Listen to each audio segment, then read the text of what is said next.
What's up, New York? Ricky K back with you, episode 77 here on New York State of Sports. Happy day after the Super Bowl, too. And, of course, we will talk about a little bit of the Super Bowl if the Eagles are your champions. But we have so much to get into in New York this week. The Jets reportedly moving on from Aaron Rodgers, the quarterback. Is it a mistake? Or is Aaron Glenn setting a culture that not one player is above a team? But what are the other options? We'll dive into that.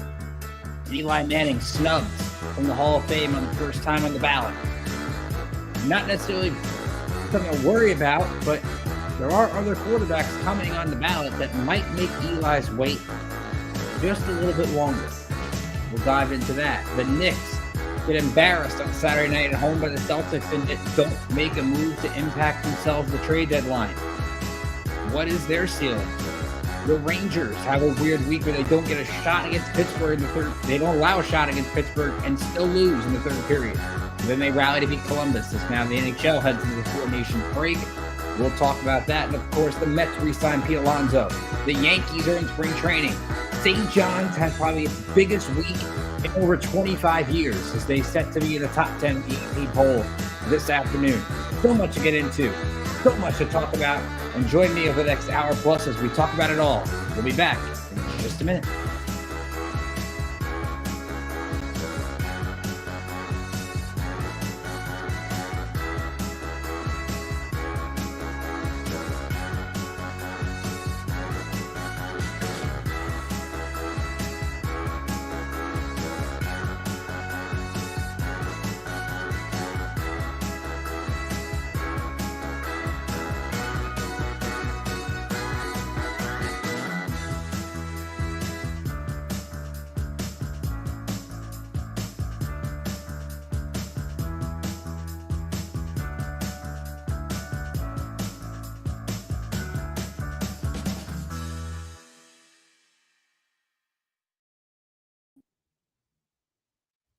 Of course, welcome back to New York State of Sports here on IE Sports Radio, your direct feed for all the sports.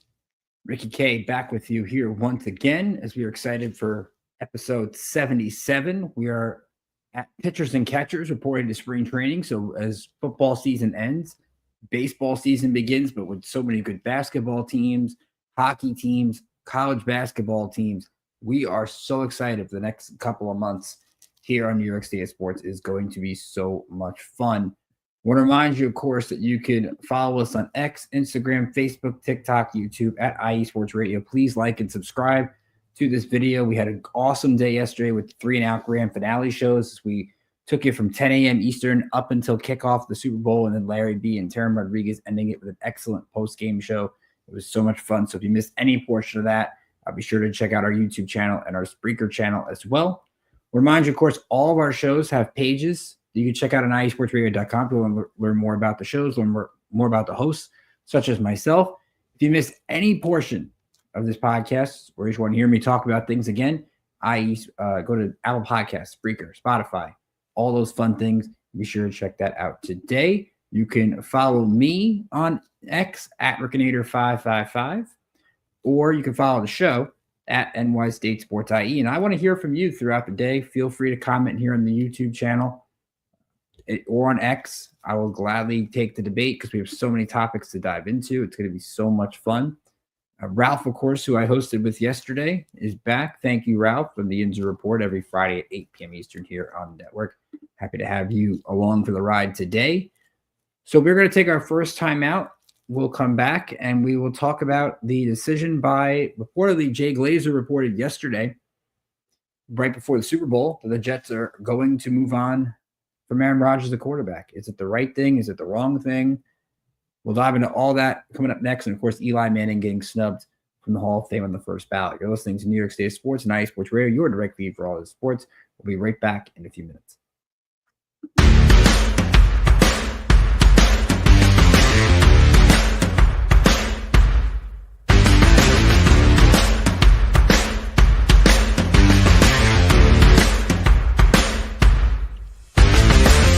IE Sports Radio fans, this show is brought to you by Planet Jerky Premium Brisket Beef Jerky. Planet Jerky is the official jerky of the 2022 California League champion Lake Elsinore Storm, single A affiliate of the San Diego Padres. This all brisket jerky has gluten-free options, contains no MSG, no sodium nitrate, is low in sugar, and high in protein. Go to their website at planetjerky.net and follow them on Instagram at Planet Jerky.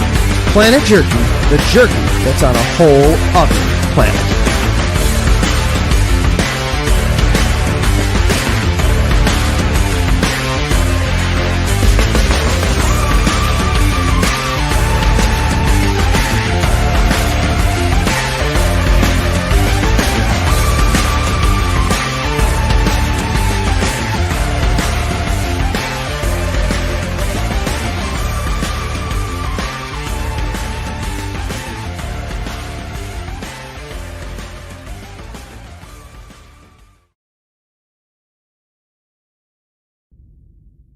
Rise and shine. It's 4 a.m. The stars are still out. The sun is beneath the horizon, but it's time to punch in and go to work. The comfort of your warm-ups turns into the grinding out of your reps as the clinking and the clanking of the plates create a symphony of euphoria. There's no other feeling like it. Earn it, burn it, and take what's yours. IE Sports Radio has proudly partnered with Vital Apparel, a brand that not only fits great, but also promotes and donates to mental health research. Use our code IESR to get 15% off their comfortable and inspiring gym wear and help them on their amazing journey to support mental health. Go hard, take part in your iron therapy, and be strong. Because when your mental health is as strong as you are, there's no telling how far you'll go.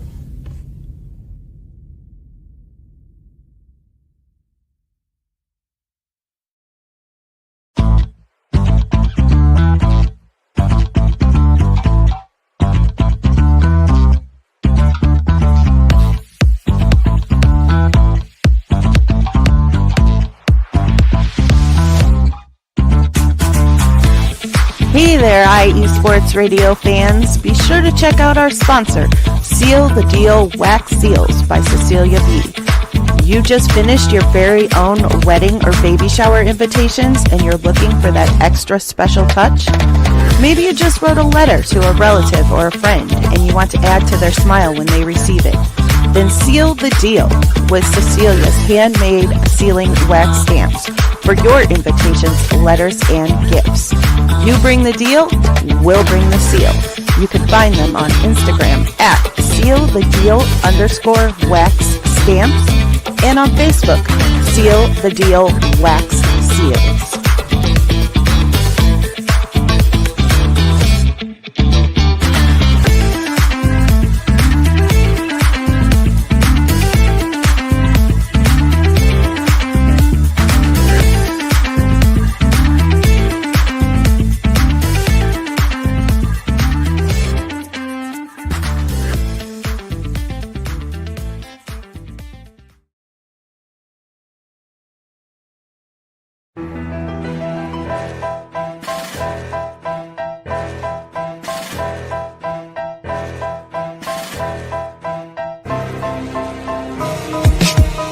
For the last 10 years, IE Sports Radio has been bringing you amazing content ranging from interviewing legendary athletes, coaches, and other authorized media personnel to building tailor-made shows dedicated to all major sports cities around the country. Make sure to follow us at IE Sports Radio on X, Instagram, Facebook, TikTok, and YouTube to keep up with the latest in sports and with all of our shows. Also, make sure to check out our daily updated website at iesportsradio.com. At iesportsradio.com, you can see our daily show schedule and check out all of our show pages with personal bios to learn a little bit more about each of our awesome hosts. In addition to our show pages, you can catch the IE Sports Radio blog, Hall of Fame, Fans of the Month page, and our merchandise shop including t-shirts, tank tops, caps, long sleeves, hoodies, and more. For now over a decade here at IE Sports Radio, we've continued to be by the fans, for the fans, and we thank you all for your support and for making IE Sports Radio your direct feed for all that is sports.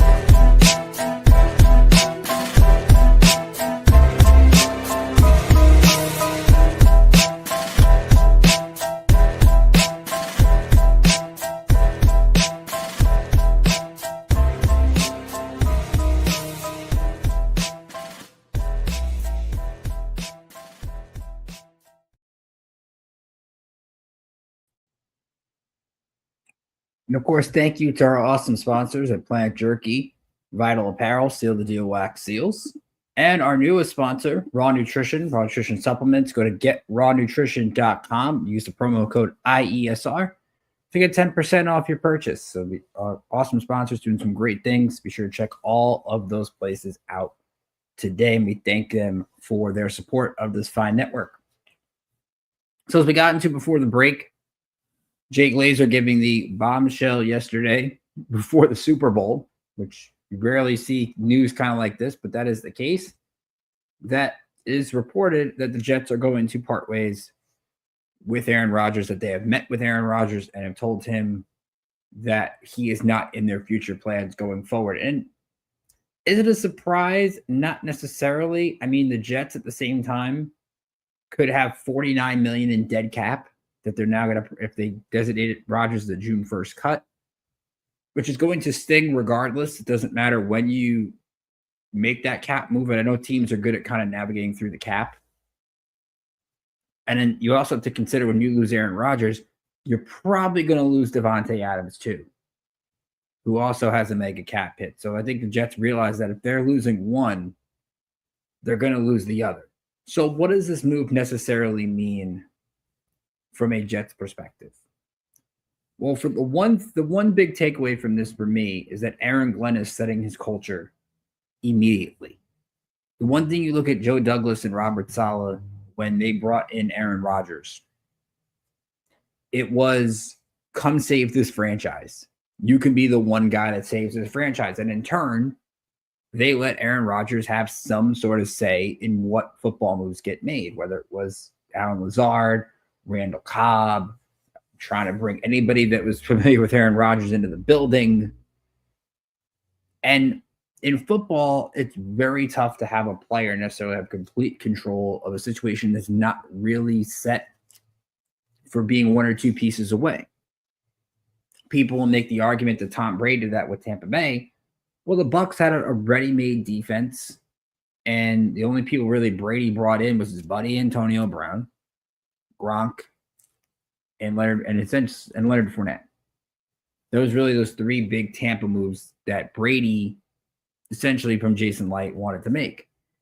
You're talking about Aaron Rodgers in the sense, and the Jets, I think we all thought they were a quarterback away, and they might have been 2 years ago. And Rodgers tearing his ACL on the third play of the season 2 years ago really set this trade from being one of the greatest hopes in New York sports in a long time, being one of the greatest disappointments in New York sports in a long time. So when Aaron Glenn's probably meeting with him, he's probably saying, look, we don't want you to do the Pat McAfee. Maybe he doesn't want to do the Pat McAfee stuff every week. Maybe he doesn't want him to take the trip to Egypt and miss voluntary mandatory minicamp. We don't know those things. We weren't in the room, so it's tough to really tell. But at the same time, when you look at Rodgers as a whole, I don't see where the Jets' plan B is. And I think that's the question every Jet fan has today. It's okay, you can move on from Rodgers, but in a sense, if he was going to be the bridge to another quarterback, in what looks to be a year where the Jets in 2025 won't be great, but they don't have the talent to be, they're not going to be awful. Because their defense still got talent. They still have Garrett Wilson. They still have Breece Hall.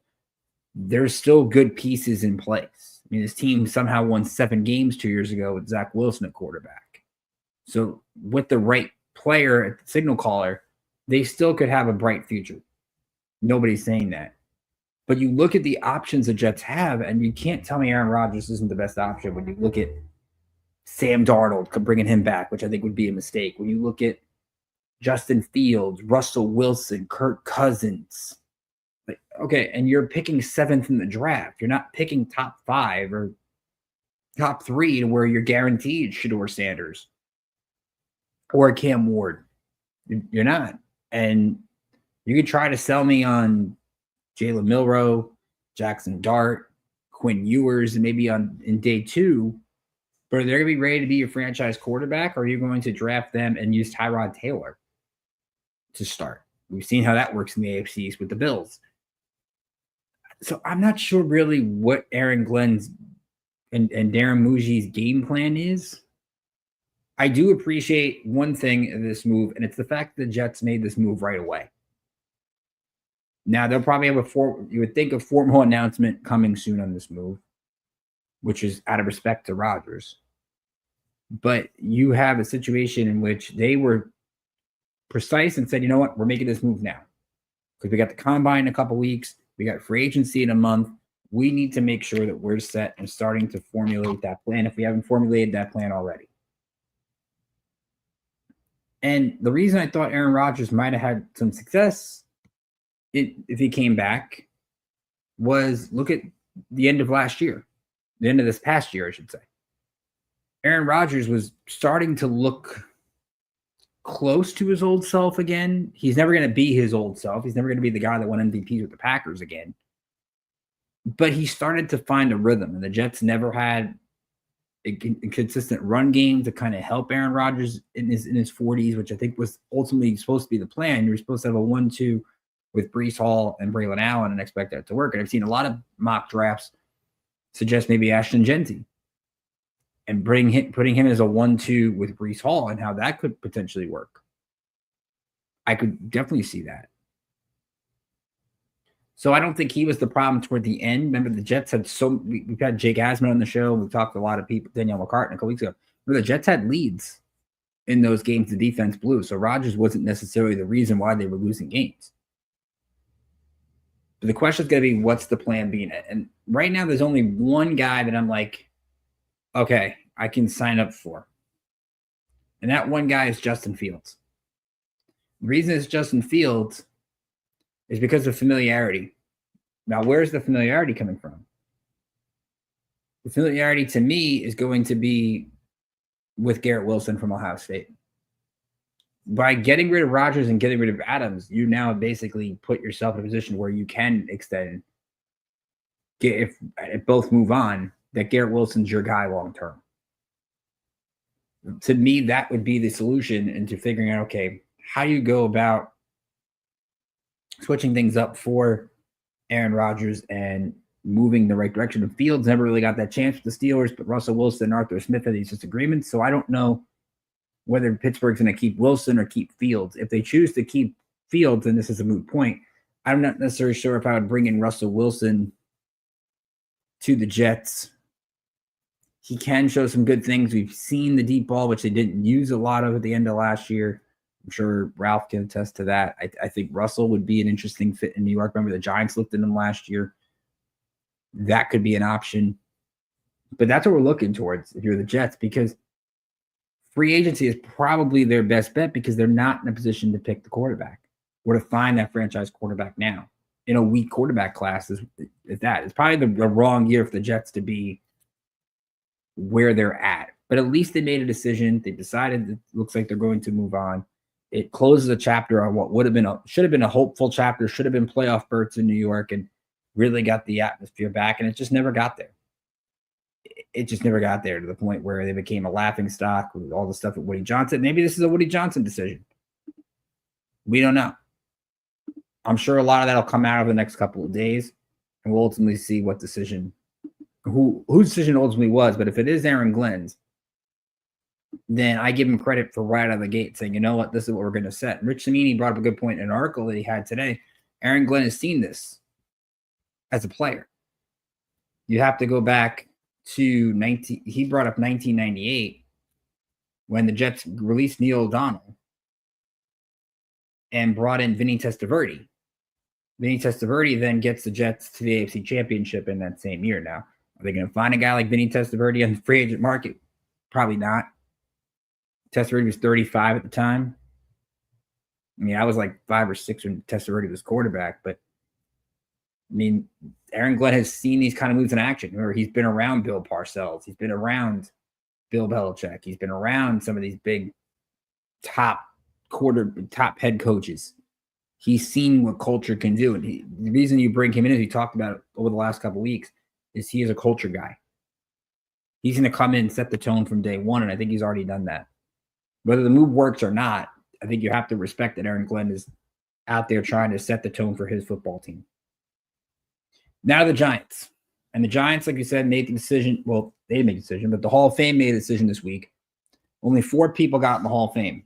Eric Allen, Jared Allen, Antonio Gates, and Sterling Sharp.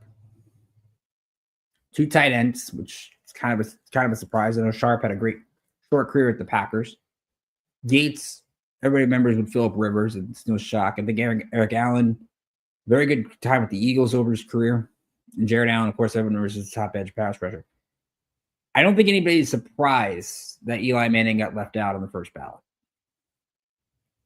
As we talked about last week, I don't think Eli Manning is a first ballot Hall of Famer. Now, you could argue if that the whole designation between first ballot, second ballot, all those things is a moot point. I'm not so sure.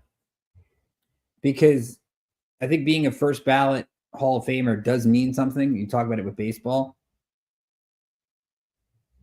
But to me, as great as the 2 Super Bowls were, it's just hard to ignore the fact that he had a 500 record in the regular season, that he threw a lot of interceptions. And what wasn't shocking that he did not make it on the first try. It was shocking the fact that he wasn't even close to making it. You've seen reports that, remember, it's like the top 7 or 8 get on the finalists automatically next year. Eli's not on that. Could he get in with Tom Coughlin next year? Maybe.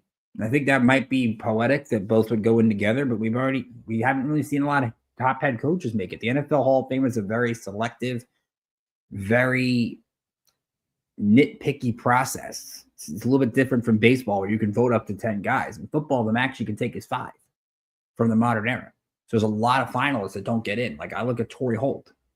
Torrey Holt, people thought the greatest show on turf, Isaac Bruce is in, but Torrey Holt isn't.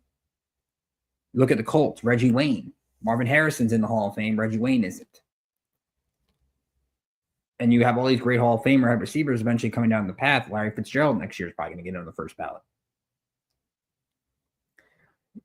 Another snub I thought was Adam Vinatieri. Adam Vinatieri is the greatest kicker, in my opinion, in the history of the league. He won 2 Super Bowls with field goals. He doesn't get in on the first ballot. To me, it doesn't make any sense. But there is a problem for Eli in future years, specifically next year. Next year, Drew Brees is eligible. I think Drew Brees is probably getting in on the first ballot. And the interesting case is going to be Phillip Rivers. And I was looking at Phillip Rivers' case when I was looking at Eli, because I've had this debate with people who I work with regardless, is Phillip Rivers, to me, when you look at his 17-year career, now Eli's had the better playoffs, but you also have to consider Phillip Rivers played in the same conference as Brady, as Manning, as Roethlisberger. And Roethlisberger is going to be up for eligibility in a couple years. This group is going to be very tough to distinguish from. And I think, as I said, Eli's the test case of what we talked about on the show Ralph and I did yesterday. Can you get into the Hall of Fame on just solely your playoff legacy? I mean, Eli's not a bad regular season quarterback, but he's not the greatest one. His playoffs, specifically 2007, his 2007 playoffs are probably one of the best runs by a quarterback ever in the postseason. When you think about his statistical numbers, number one. Number two, going through a number 1 seed in Dallas. That was, you can talk about Romo and Cabo all you want. That was still a hell of a win. Going into frigid Lambeau and beating Brett Favre, and then beating arguably one of the greatest teams in the history of football, the 2007 New England Patriots, that prevented them from going 19-0. So there is an argument that, yes, Eli's postseason. Like, I was through the other, Eli's the test case for a wide receiver like Julian Edelman. Julian Edelman had okay regular season numbers, but his postseason numbers are great. Baseball will kind of throw out the guy who just resigned with the Dodgers, Kike Hernandez. Kike Hernandez is one of the greater postseason hitters in the last 20 years. His regular season, he's a utility infielder. Eli's, I think, above average. I will never sit here and disagree what Eli's meant to the Giants and all those things. He's a Giant Hall of Famer, no doubt. And I think, again, he's going to get in at some point. But to be a first ballot Hall of Famer, you have to be a guy that goes, that's a Hall of Famer, instantly. You don't have to. You shouldn't. They say this in baseball too. You shouldn't have to go dive into analytics and dive into these things to try to make the argument for first ballot. You should. First ballot should be you immediately know. Kind of like Ichiro in baseball will kind of be that way for me. I don't look at Eli Manning and say that's a Hall of Famer right away.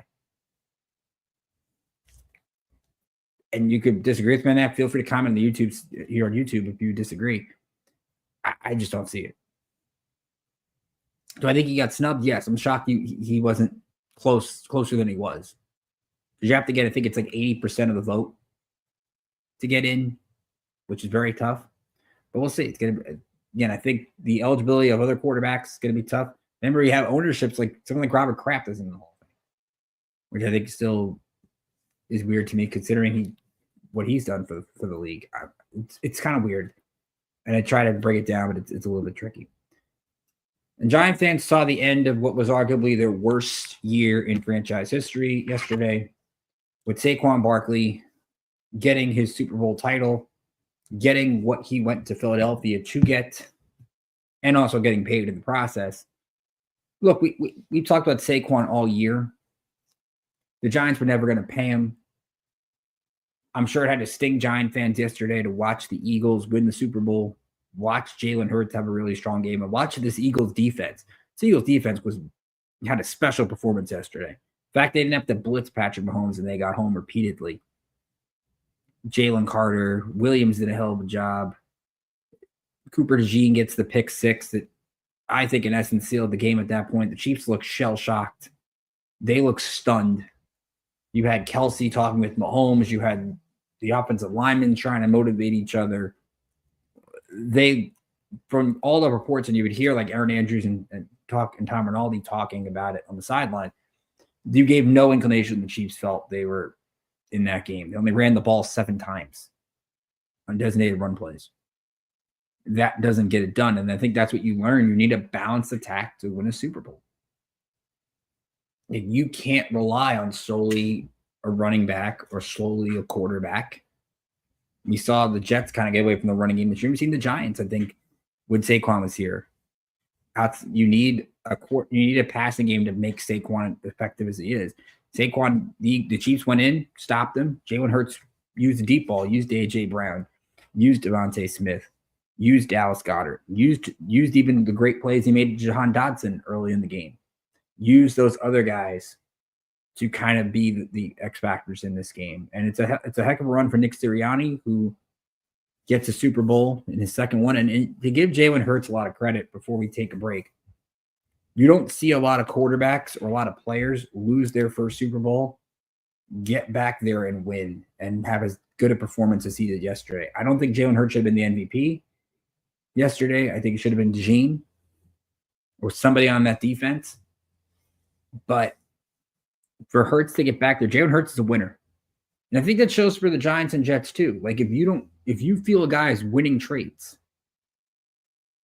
you don't have to reach for a quarterback in round 1. You could get a guy like Hurts, like the Eagles got him in round 2, and mold him into a quarterback. Jalen Hurts had winning tendencies when he was at Alabama. Remember, he had the job, lost it to Tua, came back in when Tua was struggling, and ended up winning the SEC championship against Georgia.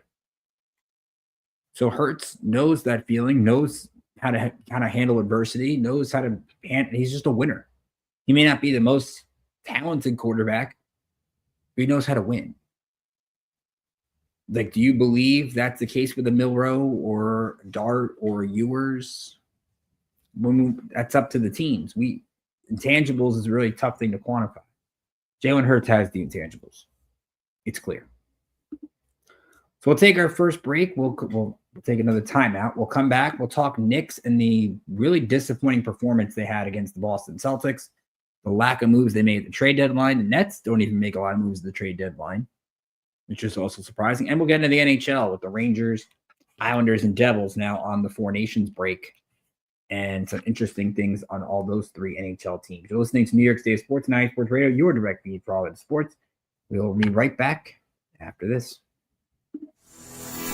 Sports fans, do you like teams that are tough, cities that are tougher, and fan bases that are passionate about their teams? How about teams that are historic and stadiums that are iconic? Then you belong in Chicago, and you need to check out Chi-Town Weekly. Join me, Adam Kernan, every week as we keep up with all things Chicago sports. Bears, Bulls, Blackhawks, Cubs, White Sox. We'll cover them all, plus more. The Windy City is always buzzing, and we'll keep you up on all the big games and major stories.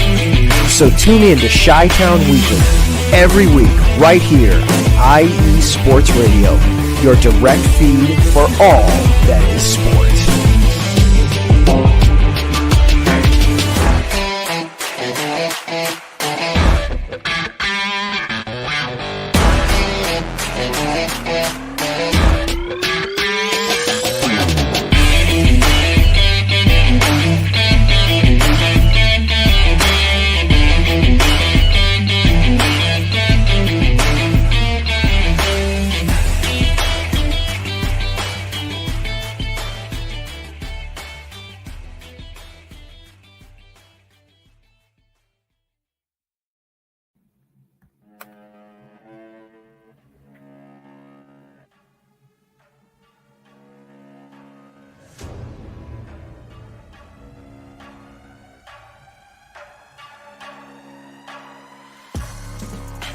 What's up, everybody? It's your boy, Big Mike from Indie Sports Nation.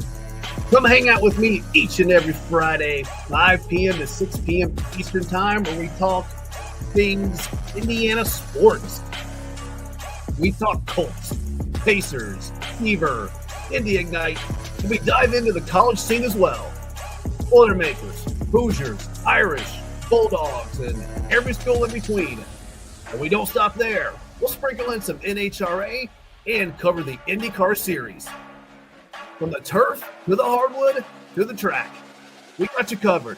Come hang out with your boy, Big Mike. Each and every Friday, 5 p.m. to 6 p.m. Eastern Time. Indie Sports Nation. Right here on IE Sports Radio, your direct feed for all that is sports.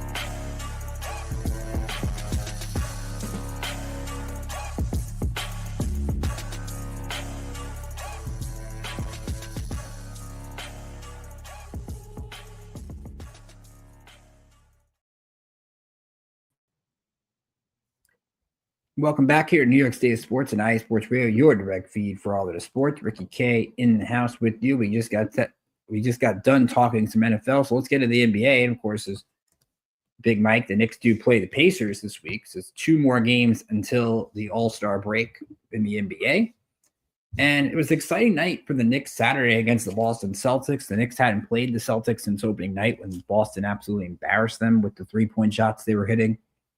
Knicks had a chance to really make a statement in this one. They had a good week coming in. They had beaten the Rockets last Monday behind a great performance by Jalen Brunson, 42 points and 10 assists. Knicks were down double digits going into the fourth quarter, and they found a way to get a win. They, of course, go into Toronto and handle business against the Raptors, which was no surprise, especially without RJ Barrett. And you were thinking, hey, another chance on a Saturday for the Knicks to make a statement. They had lost the Saturday before against the Lakers on national television on ABC. You get the ABC crowd again the night before the Super Bowl. Chance to get a lot of exposure and a lot of opportunity. And the Knicks laid another egg. And this game showed you really a couple of things. Number one, this team misses OG Anunoby in a big way because without OG, they cannot defend Jason Tatum. Jason Tatum goes for 40 points, 13 of 26 shooting, 7 of 14 from 3. The Celtics, the team, shoot 48% from 3, about 19 of 39, 54% from the floor. They out-rebound the Knicks 48-30. And the Knicks just could not make shots. I mean, Brunson had a great game, 36 points, 5 assists, 10 of 18. Josh Hart shot almost 50%, 7 of 16, 17 and 8. Cat was a no-show. Not only 9 points, 9 boards. They need a lot more from Cat. And Mikal Bridges only takes 3 threes in the whole game, makes 1. So you look at this Knicks team, and right now the facts are facts. They're 34-18. It's a good year. They're a really good team, but they're 0-2 against the Celtics. And the one game against Cleveland earlier in the year that they played against them, they lost. The Knicks have beaten some good Western Conference teams. We've talked about it. They've beaten Memphis. They've beaten Houston. They laid 2 eggs against Oklahoma City. That's another elite team the Knicks couldn't beat. And you look at the East right now. I mean, if you want to make a run, which the Knicks want to make a run, you don't trade 5 first-round picks for Mikal Bridges and trade for Karl-Anthony Towns if you're not trying to win a championship. How do you expect the Knicks at this point to get there if they can't even compete with the Celtics, let alone beat them? They made those trades to beat the defending champions. And the defending champions have showed them up both times. And especially if the Knicks had won that game, you're right there at the 2 seed. Right now, 2.5 games behind Boston for the 2 seed in the East, where you would have had home court in the second round if that's the case. They can still get it, but with 30 games to go, it can be really tough to beat the Celtics, especially when they're on their game like that. And Boston, they were really good at home last year. They're better on the road this year. They're 21-6 away from TD Garden. So they've shown they can go on the road and crush you when you want. In Cleveland, 42-10. The Knicks right now are 8 games behind them. They still have a bunch of meetings with Cleveland in the second half to kind of prove they can beat them. And the Knicks have beaten them in the past in the postseason. There's a different Cavs team. Kenny Atkinson has done a heck of a job. So it's tough to really gauge the Knicks without OG, but it's clear they need him, and they're taking the right approach and being conscientious about bringing him back with the foot spray and seeing what happens. In turn, the Knicks thought they could make a move at the trade deadline. They did not. Now, they did trade Jericho Sims away to the Bucks. They get Dion Wright back. Sims was never going to get playing time in New York. It was just more of a depth big that they lose. And people thought when they got rid of Sims that they could at least look to bring in another big in. They still can in the buyout market, even though the Knicks cannot spend more than $12 million on the buyout market without getting into the second apron, which you don't want to do from a salary cap perspective. But it also shows you they're confident in Mitchell Robinson. And Mitchell Robinson is getting closer to a return. It sounds like maybe March 1st or early March. We've seen the impact Mitchell Robinson can have in the defensive end. We know how good he is as a defender. What he lacks offensively, he gives you in defense and rebounding. The Knicks have enough offense to win. They need defense and they need rebounding, which is kind of weird for a Tom Thibodeau coach team to say that you need both of those things. You shouldn't need those. But that's where we're at with the Knicks. Good team. When it shows up that you are going to want to win for a title, and they'll get Cleveland and Boston right out of the gate in the second half. So we'll see what they do. And both games are on the road. How they handle those tests. But for now, it's where they're at. I'm not shocked they didn't make a move. I thought they would at least make a small move, kind of help their bench. They don't really do that. So this is the team they have over the last 30 games. So we're going to see if they can at least stay where they are and get that. To me, at least you've got to get in the top 3. Even though it would mean drawing Boston in round 2, you have to just resign yourself to the fact that is going to be the case. And we'll see from there. Now, the Nets, they don't make a big move either. They hang on to Cam Johnson. I don't blame Sean Marks for doing that. Sean Marks would, I'm sure, wanted first-round picks. I don't think any team is willing to give up first-round picks. They can hold on to Cam Johnson until the summer, see if a team is interested in him, or use Cam Johnson as a piece for the future if Brooklyn chooses to make a significant move in free agency. And you saw Jimmy Butler go to Golden State. That was really the only huge, significant move at the trade deadline, besides obviously the Luka stuff. We saw the Lakers trade get rescinded for Mark Williams, which I was still surprised that the team, after Mark Williams laid an egg for Charlotte, the defensive effort a couple of days before, gets traded to the Lakers. But ultimately, that trade gets nixed. Look, the Nets, they've made enough moves to kind of help their draft capital, and we will see how they use that draft capital. We'll see where they end up in the lottery. Now, they have had a good week, which in some cases is a bad week.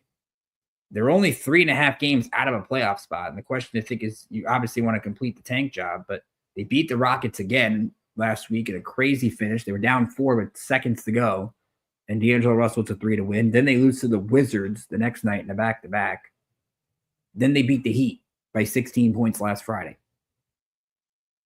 So it's kind of weird where the Nets are. They're not awful, and I think that was what you're learning with Jordy Fernandez is I think that people expect the Nets to be awful out of the gate, and they haven't been. Now, they do lose Ben Simmons. Ben Simmons is bought out. Looks like he's going to go to the Clippers. So now you see really what a lot of this young core can do, evaluate over the last 30 games, and we'll see if the Nets can at least get toward that 5 worst records. You don't like rooting for the tank job, but I mean, the Nets, honestly, again, you look at Chicago's torn it down. I mean, Philly's right there. They're a game and a half out of that 10 seed. I mean, what is ultimately the goal for the Nets, who right now are 9 games behind the Wizards for the worst record?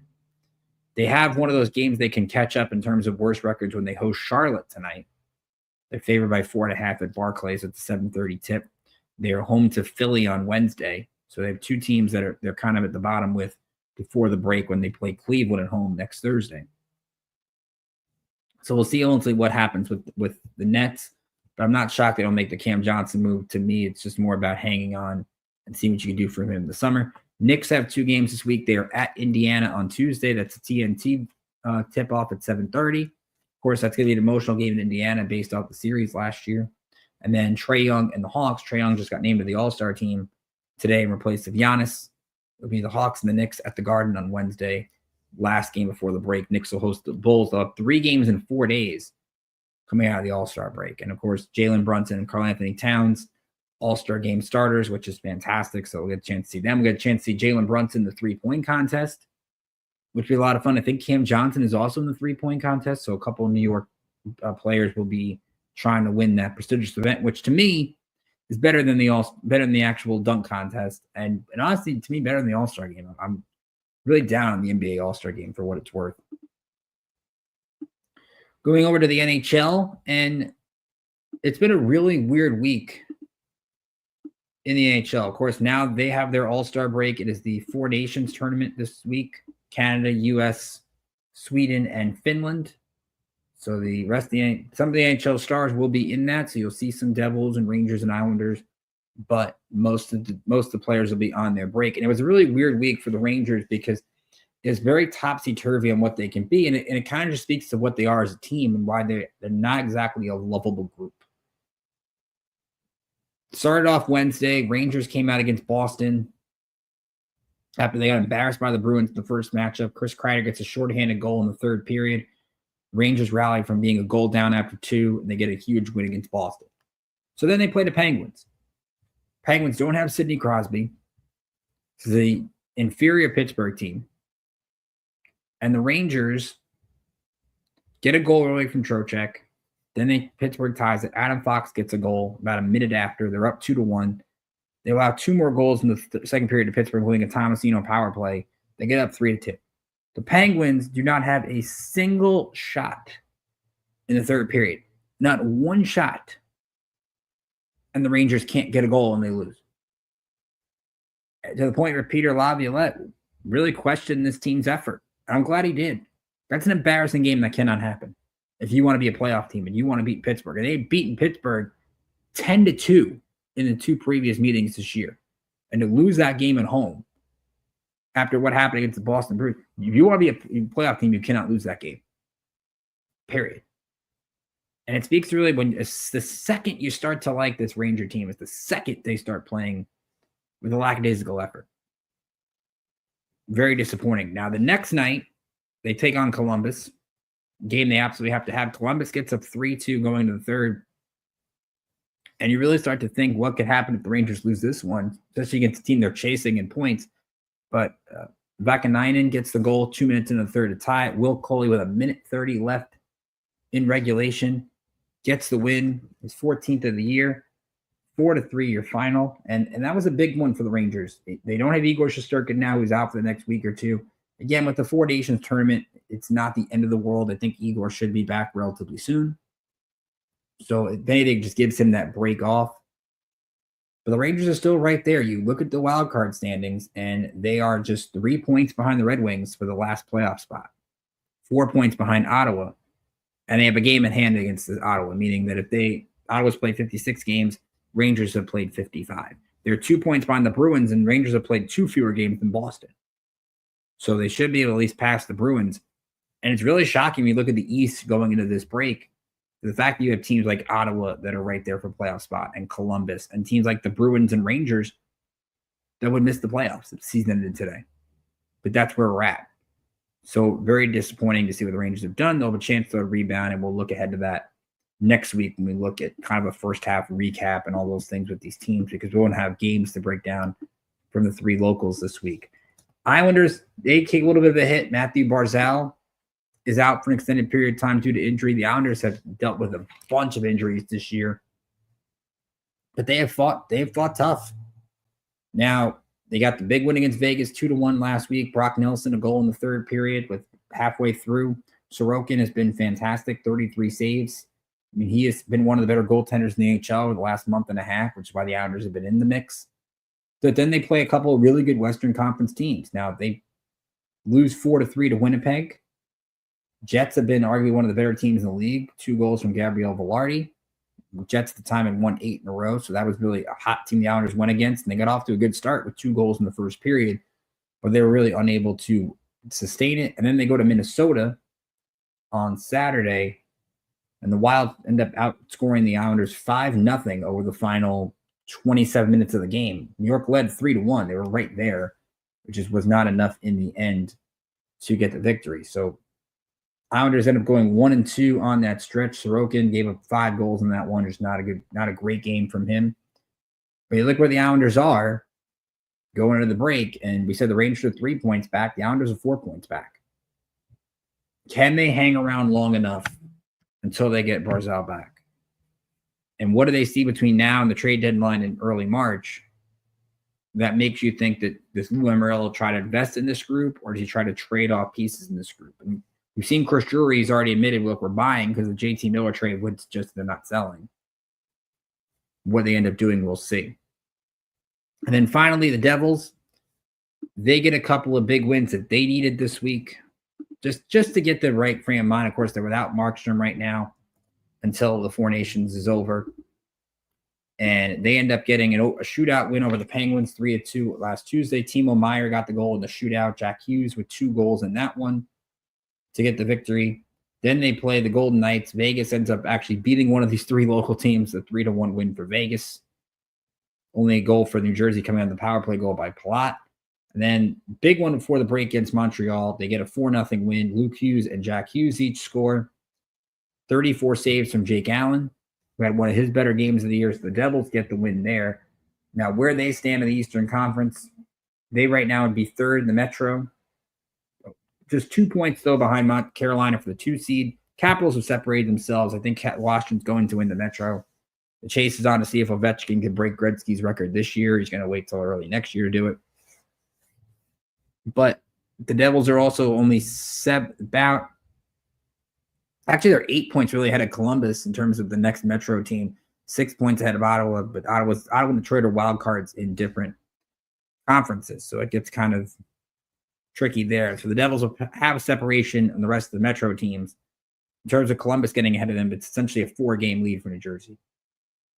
So we'll see ultimately in the end there. Of course, I'm excited for the Four Nations. I actually love this format. I know All-Star games people like. I'm a big fan of Olympic hockey, so you get Canada, Sweden, U.S., Finland, Bell Center at Montreal this week, and then in TD Garden in Boston, which the championship is going to be mid next week. ESPN and TNT have those games, so it should be a lot of fun. I think definitely a nice break with something different. Speaking of something different, nothing's different with the Mets because they've brought back one of their own. After the break, we'll talk Pete Alonso re-signing, and we'll look at the pitchers and catchers in spring training this week. Also, I have a fun announcement on something new here in the network that we're going to dive into. You're listening to New York State Sports and IE Sports Radio, your direct feed for all the sports. We'll be right back after this.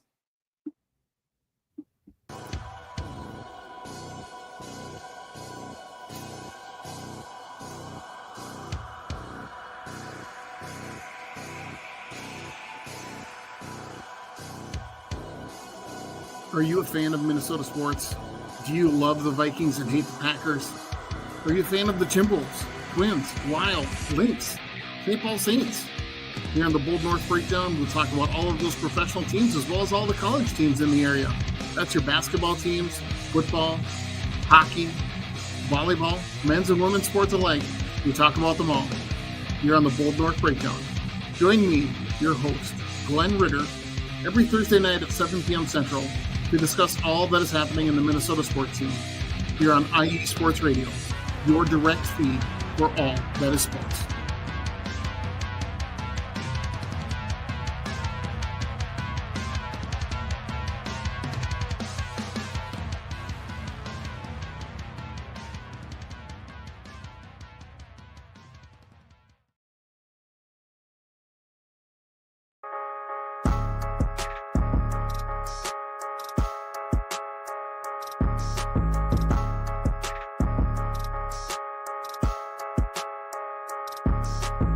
How we doing, sports fans? This is Christian Harvey, your host of Gritsville, USA, your go-to show for all things Detroit and Michigan here on IE Sports Radio. Whether you're here for Gritty Lions talk, getting pumped up for the great Detroit sports renaissance, or hating on your neighbor depending on if they were green or blue, we got you covered. Whether you're in the East, West, or Central, we got you covered. Join me as we tackle through all that the great state of Michigan has to offer in the world of sports. Catch me, Christian Harvey, each week on Gritsville, USA, right here on IE Sports Radio, your direct feed for all that is sports.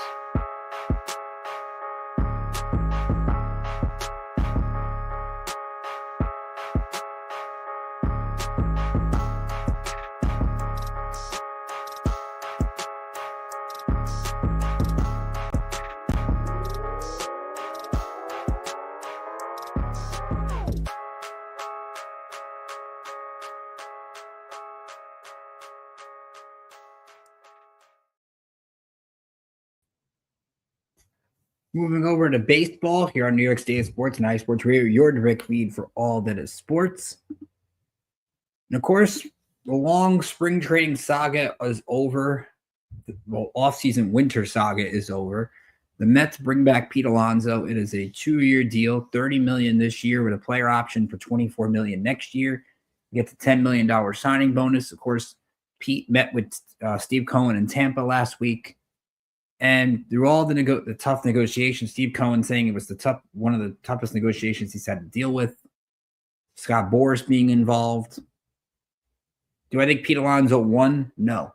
I think the Mets won this negotiation. The Mets realizing, hey, Pete Alonso didn't have a market. All the first basemen got signed or traded for early in the offseason and it left Pete without a table. And Pete Alonso has always made it known he's wanted to be a New York Met. But I'm sure he wanted every dollar involved, but he's not going to see himself playing for the Blue Jays or the Angels or the Tigers. He's a Met. He wants to go down, I think, still as one of the better power hitters to ever play for the New York Mets. And it gives him a chance to have another prove-it year. If he goes out there and has a fantastic season, he can opt out and try again in an offseason where the only significant free agent on the market as of right now is Vlad Guerrero Jr., meaning the suitors that miss out on Vlad might pivot to Pete. And if he has that power season that people are expecting, then he'll do okay. He obviously loses out here. I think if you gave him truth serum, he probably wishes he took the $150 million that he was offered a couple of years ago.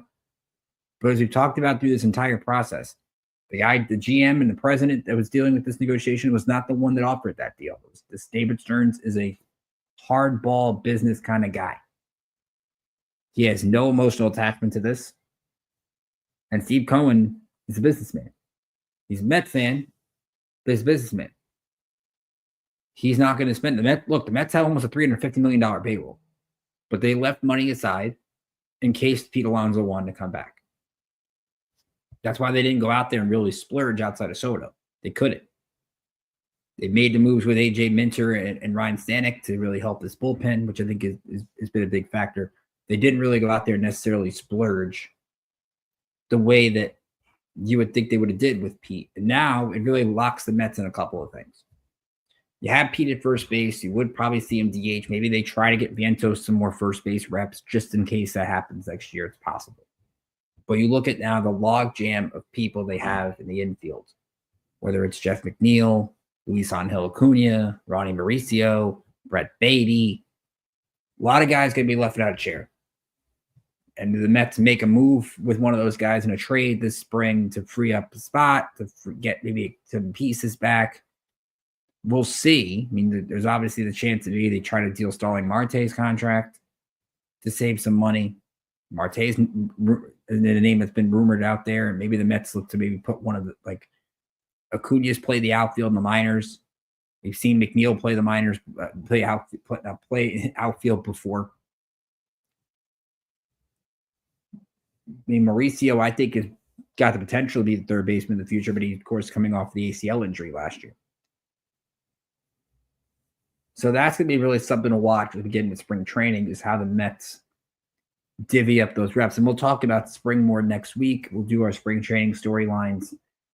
Pitchers and catchers, of course, reporting this week.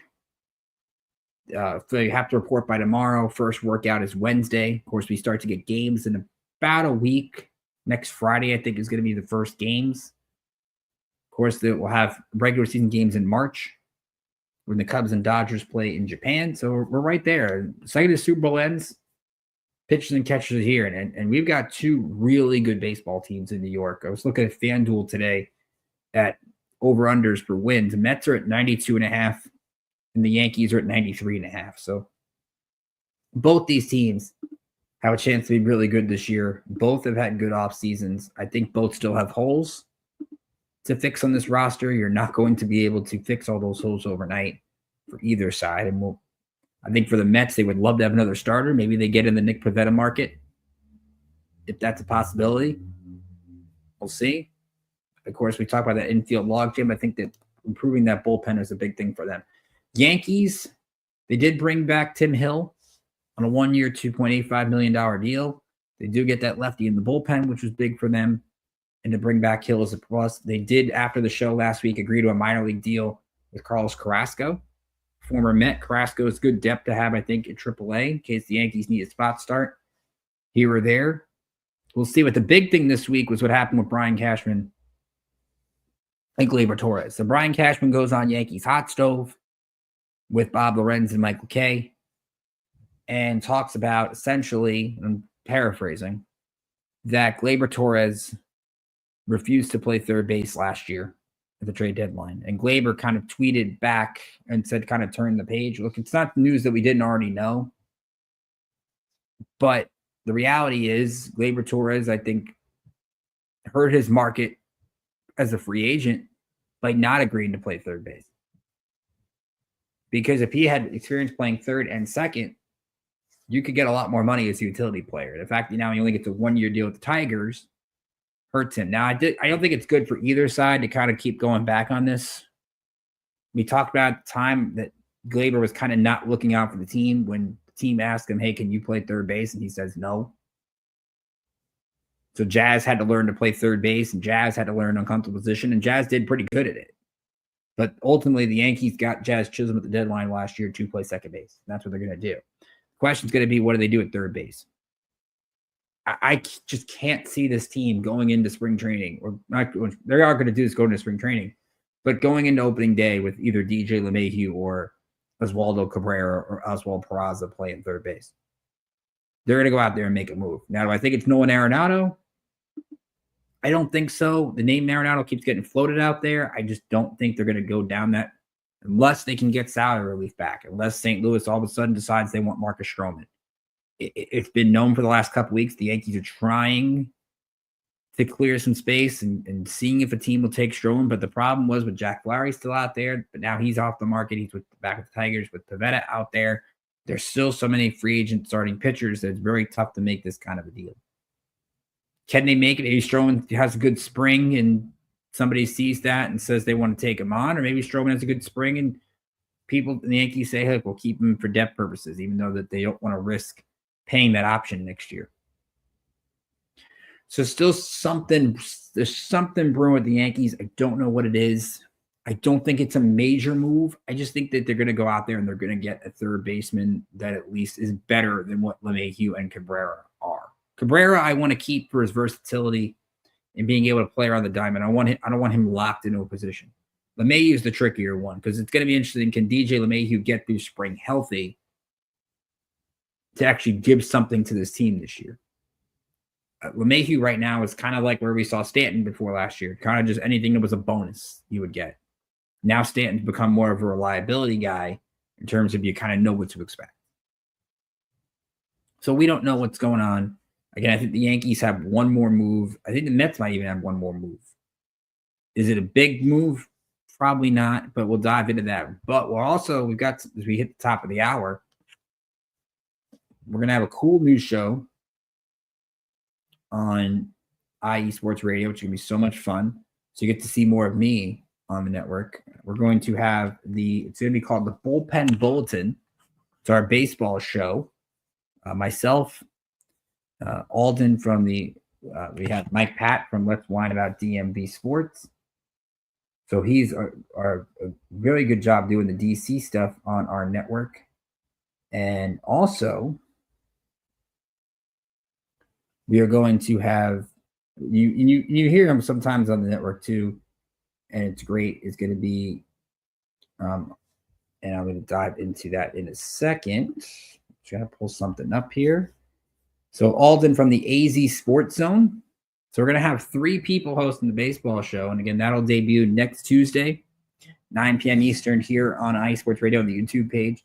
So you get 3 of us talking baseball. We're going to do not only just major leagues, but minor league baseball, college baseball. It's going to be a lot of fun. We're going to talk some college baseball later in the show. But I'm looking forward to this adventure. Mike's been good. You've heard Mike on this show. You haven't heard Alden on this show yet, but I'm sure you will at some point. We'll talk some Arizona stuff. Both of them are very good voices for this network, and I think having all 3 of us here is going to be great. So Bullpen Bulletin next Tuesday, 9 Eastern, 6 Pacific on IE Sports Radio, and I'm excited to be part of a baseball show here on the network. So we'll take one more break. We'll come back, and we'll talk St. John's basketball, having one of its greatest weeks in 25 years. I was in the building for one of those games, and I will give you my experience of that and just talking about the impact that Rick Pitino has had on Madison Square Garden. It's absolutely incredible. Stay tuned for that. One more commercial here on New York State of Sports, and we will be right back after this.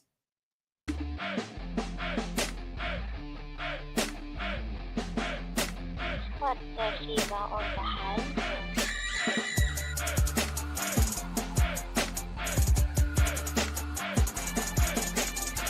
Hey, yo, what's good, Georgia? It's your boy ACS, and if you love sports from the Peach State as much as I do, then Georgia Sports Central is your one-stop destination for down south sports, courtesy of IE Sports Radio, your direct feed for all that is sports. Are you a Yellow Jacket at heart, or do you bleed the red and black of the Bulldogs? Do you keep it true to Atlanta with Trae Young, Capella, and the boys? Do you rise up with the Dirty Birds on Sundays? Are you excited to see what the future holds for Michael Penix Jr., Bijan, and the rest of the Falcon squad? Do you live at 755 Battery Avenue? Do you rep for Albies, Acuna, and the rest of Braves country? If so, then let's get united every Wednesday for some Braves, Hawks, UGA, Georgia Tech, Atlanta Dream, Falcons, and more on Georgia Sports Central, only on IE Sports Radio, your direct feed for all that is sports.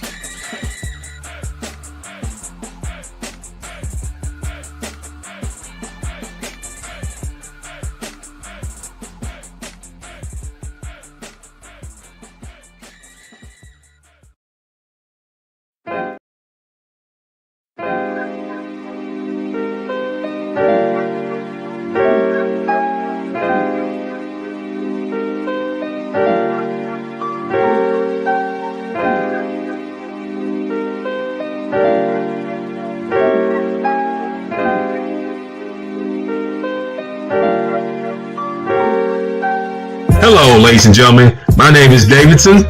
It's your boy, Dentarius Lava. And we're the hosts of Fast Break here on IE Sports Radio, where we discuss everything in the world of basketball from prep to the pros. You guys should definitely check us out, man. Sunday, 8 p.m. Eastern, 5 p.m. Pacific. We got all the basketball information you guys need, so we look forward to you guys listening in. And please do, because we are the best basketball show on this side of the Mississippi. And please do check us out on Twitter at FastBreakISR. D-Lock, where's our time again?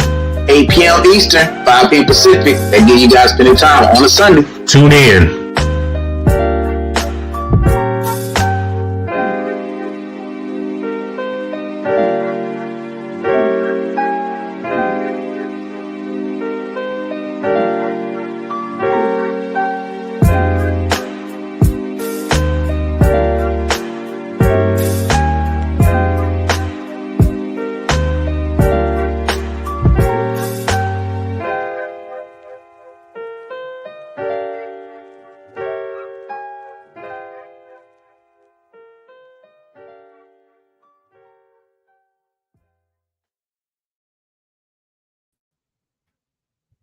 course, one more segment here on New York State of Sports and iSports Radio, direct feed for all that is sports. We got, of course, going to talk some St. John's basketball. Of course, Larry B in the house on the show today. Thank you, Larry, for hopping in. So as we await where St. John's stands in the latest AP poll, and I think that's why we go past 1 o'clock now, because that's the latest AP poll in college basketball. It was a big week for St. John's. Their first opportunity as a top 15 team in 25 years against two legit opponents. They played Marquette last Tuesday at the Garden. They played UConn at the Gamble Pavilion on Friday. Now, I was in the building Tuesday for St. John's Marquette. As a St. John's alum, I wanted to be in the building because as I hadn't been to a game this big since I was a student in 2011. And 16,000 people at a Tuesday night, 6:30 college basketball tip at the Garden. The place was raucous. It was energetic. It was eventful. And it was everything that I think St. John's fans have been waiting for a long time. It was ugly. It was a rock fight against Marquette, but they won the rock fight 70-64. Kadari Richmond, 18 points, 11 boards, 8 assists, had some big shots down the stretch. Zuby Ejiofor, the double-double, 13 and 13. And Shaka Smart commented on this game. The Marquette coach commented that it was good. It was basically St. John's plays this incredible, violent defense in a good way. Like, it was a very physical game. St. John's was so good on the boards. They out-rebounded Marquette 50-28 in this one. They were able to get to the foul line. Now, they couldn't hit free throws, and that's really an issue with the St. John's team is they can't make threes and they can't shoot free throws. You have a guard in Kadari Richmond who shoots like 52% from the free throw line, which I still don't know as a guard. You shoot that low from the free throw line, but I digress. It was something really, you saw Devion Smith start to kind of get confidence and get to the lane. And I love that they were St. John's just attacking. They got Cam Jones into foul trouble early, which kind of limited his impact in the first half. Jones was great in the second half and got Marquette up by a point with 5 minutes to go. The building had this nervous energy in it for a little bit. But the Red Storm found a way to dominate down the stretch. And when you have two players that can take over a game like Richmond and RJ Lewis, and RJ Lewis got Big East Player of the Week this week, 17 points, 11 boards. He was just a force to be reckoned with in the paint, was a force to be reckoned with defensively. And look, that was a signature win for this program. And a signature win in general, just to beat a Marquette team they hadn't beaten in 4 years. Marquette, the St. John's had some close games with them in the past. They just weren't able to get over the hurdle, but they were able to do that. Then you get to Friday. Games on Fox, Gus Johnson, Jim Jackson on the call. National televised game, standalone game practically in college basketball where the world is saying, okay, how does St. John's handle this test? And first off, they came out flat. Solo Ball had like 12 points early. UConn led 26-12. They were hitting everything, and it looked like it was one of those nights where UConn was finding its form as the two-time national champions. They were feeding off the energy in the crowd. It was apparently $2 beer night in UConn. And then St. John's does something they don't normally do. They full court press. They take UConn out of their rhythm. And to force what they did, 22 turnovers, and in turn only have 7. The Red Storm did a really good job taking care of the ball.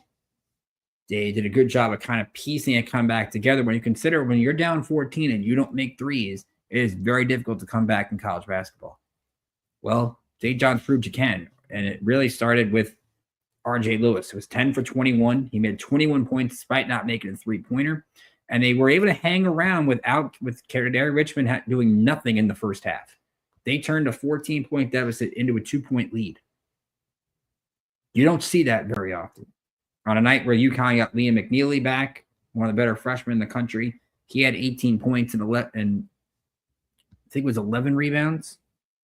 UConn did a good job with Terrace Reed, I thought, in the paint, but this is a St. John's team that's refused to lose. They hate losing. We've seen them comment on the past. They're afraid to lose because of what Rick Pitino will do. And one of the things I really liked in this game is a couple of things. One, I thought Simeon Wilcher, yes, he was 2 of 6 from 3, but I love that Wilcher was taking 3-pointers. They're going to need him to take threes, just even to take those open shots. There was one where he gets the ball in the second half and he's open, and at least I liked he took the shot. He made it, which makes it even better, but at least he's starting to find that confidence again. When he was missing threes, he wasn't taking them. And Pitino's even commented, take the shots. Like, he wants them to feel confident to at least try that, because you can't just have Aaron Scott be the guy that takes threes. Like, you've got to have people at least attempting those shots, make it productive. Devion Smith goes 1 for 8 shooting in the game, but I like that he kind of ran the point with when Richmond got in foul trouble. And I think he's only going to get better. I think Jaden Glover up the bench is going to get better. I love the defense Ruben Prey had, especially on Tuesday. Prey did a really good job in the paint, and I thought been impressive. This team is not deep, but it's got some depth that could help. And now you look at this team; they're 21-3. They're 11-1 in the Big East, or 12-1 in the Big East. Excuse me. It's the best start they've had since 1985, 1986. Again, we are waiting to see where they end up in the AP poll. I would think they're going to be in the top 10, which is really speaks to, again, what Rick Pitino has done in year 2 at Madison Square Garden. I mean, Rick Pitino's teams are usually known for year 2 successes, but I don't think anybody saw this coming. And it really speaks when Rick Pitino is shown at the Jumbotron. And again, it was fun Tuesday. You had Aaron Boone was there. John Franco was there. You had Steve Sharippa was there. The building was intense. And okay, the poll just went out, and St. John's is in the top 10. They are number 9 in the country. So they move up 3 spots. Your Red Storm, number 9. And I thought I'd never see a day. Their highest ranking since 1999 to 2000 season. They were 9th in the final poll, so they could still move up. If they have a great week this week, remember, number 1 and number 2, Auburn and Alabama, play this week. You have Florida at 3, Duke at 4, Tennessee at 5, Houston 6, Purdue 7, A&M is 8th, and then right there, the Johnnies at number 9 in the country. And you saw the Slam magazine cover. If you haven't seen it, it's Rick Pitino in a red chair with a basketball surrounded by 3 of his players. They have the Vice documentary, which starts tomorrow, which is a behind-the-scenes look at the St. John's program. It really speaks to, again, why another team didn't take a chance on Rick Pitino sooner. And it took St. John's a long time to even take a chance on Rick Pitino to begin with. But they made the move. They made the move when really they needed to save this program. And I don't know what the ceiling is for this team, but to me, it's a Final Four caliber defense. They are like Houston in a way. They just pressure you and just relentless defense. Like, you saw the work R.J. Lewis with his 6'7" wingspan did on solo ball. Ball did nothing down the stretch for UConn. UConn looked phased. UConn looked like they were shell-shocked on Friday. And again, UConn is not the same team that they've been when they won 2 national championships, but it's the significance of winning a game on the road against a quality coach in Dan Hurley. And this is a big week for St. John's. They could essentially win the Big East this week. They have 2 games. Now, I think Wednesday is going to be tough. Wednesday, they're at Villanova. I think it's a trap game. I'm worried about this game because you're coming off 2 emotional wins. Can the Red Storm keep this energy up? Villanova played them tough the first time at the Garden. Villanova is a desperate team. They're 14-10. They're looking for any win they can get to really help their Big East, their tournament resume, because they still have UConn on their schedule, who they've beaten already. They still have Marquette on their schedule. They have already, unfortunately for them, lost their chances with Creighton. But this game, I think, is in Finneran Pavilion. It's on campus. So it's really going to be an interesting atmosphere. Can St. John's, now that they're in that top 10, handle that success? They've handled it pretty well so far. Ever since they got into the top 15, they've won every game that they've been in. But can they keep this win streak going? And then the big one is Sunday. Sunday, 3 o'clock on FS1. Creighton at St. John's. The only loss that St. John's has in the Big East is to Creighton. That was on New Year's Eve in a game that St. John's took 2 threes in the second half and didn't make any of them. And they still had a chance to tie or win the game on the final possession. They dominated Creighton in the first half of that game, and then the Creighton just kind of found its way in. The matchup between Ejiofor and Ryan Kalkbrenner is going to be so much fun. Remember, last year, this was the game. Pitino wore the white suit on the sideline. Does he bring that back into the mix?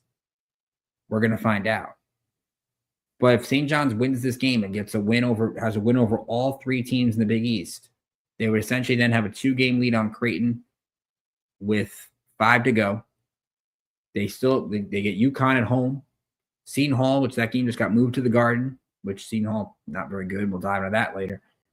They get Marquette on the road to end the year. But if St. John's can win these next 2, it's going to be very hard for them not to get at least a share of their first Big East title since the early 90s. That's what makes this special.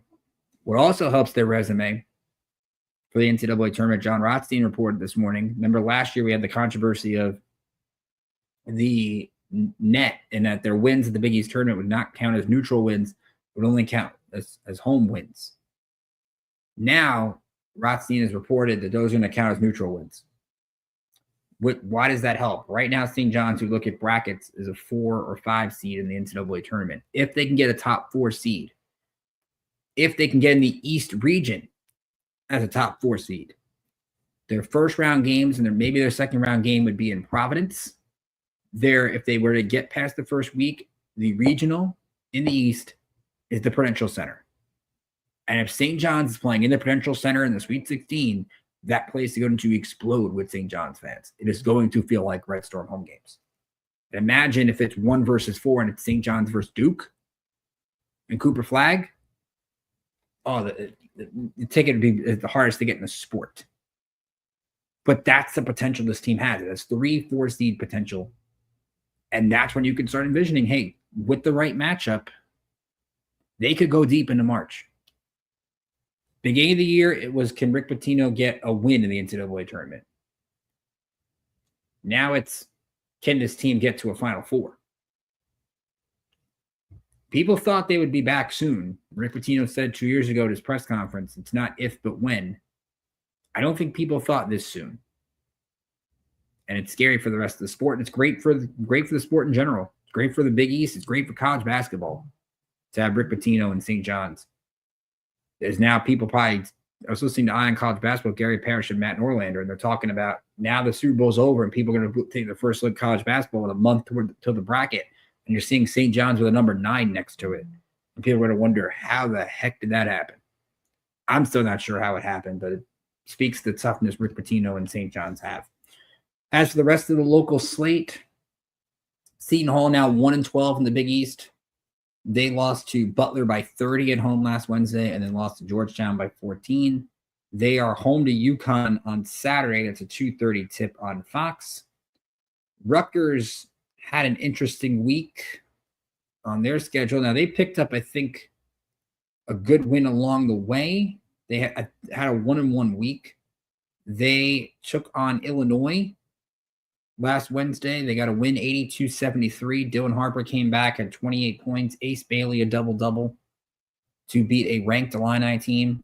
And then Sunday, Ace Bailey did not play due to flu-like symptoms. Dylan Harper had 20 points on 7 of 17, but it was not enough. Rutgers gave up nearly 50 in the first half. They lose to Maryland 90-81. And former Seton Hall coach Kevin Willard.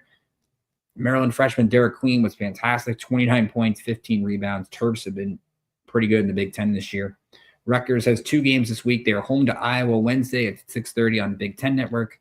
And then at Oregon Sunday on FS1 at 7 o'clock tip. Rutgers will be on the West Coast for a week starting on Sunday because they have Washington coming up the following week. Syracuse in the ACC. Syracuse, obviously, to nobody's surprise, got the doors blown off them by Duke last Wednesday, 83-54. Tyrese Proctor had 16 for Duke. Cooper Flag in that game had 11 points, 4 of 7 shooting. Duke shot almost over 56%. Not surprising that Syracuse got blown out.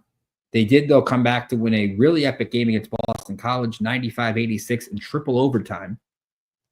So the Orange get a win there. They have 2 games this week. They're at Miami tomorrow. Miami's 5-18. They're absolutely terrible, but of course, Jim Larinaga resigning as head coach. And then North Carolina at home, 6 o'clock at the Dome. North Carolina is beatable. Tar Heels are barely in NCAA tournament bubbles. That's a winnable game for Syracuse, who right now is 5-8 in the ACC. We're about a month to go until the big tournaments begin. ACC tournament. We'll preview all those conference tournaments that the local teams are in. We'll also, in a month, look at the Northeast, Metro Atlantic, and all those things. We look forward to bids in March. And lastly, Big event this week. It's the Desert Invitational. It's on LNB Network. It's college baseball is back in the mix. Seton Hall will actually be on television for one of those games. They'll be against Austin P. I believe it's Saturday at 3 o'clock. On LNB Network, Seton Hall is projected 6th in the Big East out of 8 teams. Seton Hall has a all Big East first team starting pitcher, Ryan Reich, R-E-I-C-H, that you want to keep an eye on. Of course, St. John's is picked to finish 3rd. They did get a Big East first place vote. UConn has the other 7. St. John's is Luke Orban at shortstop. Evan Chafee is a really good starting pitcher. We want to check out Luis Marinero, a good relief pitcher. So we'll get into some college baseball. Mike Hampton has done some good things with St. John's and trying to bring that program back into prominence. And we'll dive into, again, more college baseball on our new show next week, the Bullpen Bulletin, which should be a lot of fun. And, of course, we didn't really get into WNBA. We're looking forward to hopefully getting some news with some Liberty signings. Marina Mabry looking for trade. Liberty looking to get Marina Mabry. They need some three-point shooting. And, of course, we've got soccer coming up in the next month with NYCFC and the Red Bulls, Gotham FC. There's so much going on. So as we preview for this Monday, of course, everyone's going to be, what is the fallout from the New York Jets and the fallout with Aaron Rodgers not coming back? Aaron Glenn's setting a culture. But what's the plan B? I think Justin Fields could be an option. We shall see what happens with that. Also, you have a situation in which can New York find that plan B and can they get it quickly? We only have a month till free agency. That's how quick the Super Bowl goes. The Giants had their worst year end. Congratulations, of course, to Saquon and Barkley and getting that Super Bowl with the Philadelphia Eagles. But it probably hurts the Giants and their fans that Philly is celebrating a title and celebrating with a guy that used to be one of their own. But we've got so much going on in New York now with football, kind of in the rearview mirror. We have the basketball first half.